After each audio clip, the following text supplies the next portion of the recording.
Hey, this is Mark again, and today I super briefly want to go over the Salesforce Sharing Architecture and jump into the layers of visibility and access. And I'm still learning a lot about this. There's a lot to learn. It's a little ambiguous, but here's what I got so far. So the first thing that you want to do is you want to check a user's profile because this is where the baseline object permissions are. Why even bother looking at what records a user has access to if they don't have access to that object? And so first go to the profile, look at what object permissions they have. And if you want a specific user to have more object permissions, that's when you can set up permission sets. That allows you to create custom permissions greater than that specific profile already had. And then jumping into access, like record level access. So by default, the owner of a certain record, they're going to have access to that record. But let's say that you want to give access to someone who isn't the owner of that record.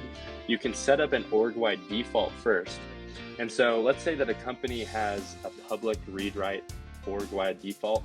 There's really no need for you to open up anything later, like in these later layers, because everything's already public. But if an organization wants to be private and wants to allow certain users to be the only ones allowed to access certain records, that's when there's going to be certain objects and records that are private. In order to open that up, you need to set up a role hierarchy. And so that allows there to be a vertical opening of access to record. And so if there's a certain role, like let's say a manager, and he has certain employees on his team, now that manager can view not only the records he owns, but also the records that any of his teammates own. Now let's say there's two managers that each have a team, and let's say that one manager wants to view records of a different team's records.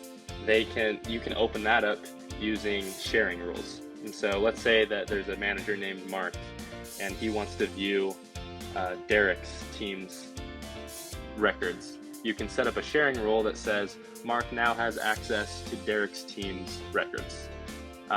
Even further, you can open up access with manual sharing, and that allows any owner of a record to manually share their record with anyone else that they choose. And so that's pretty much it. There's a lot more to it, but that's the Salesforce sharing architecture in a nutshell.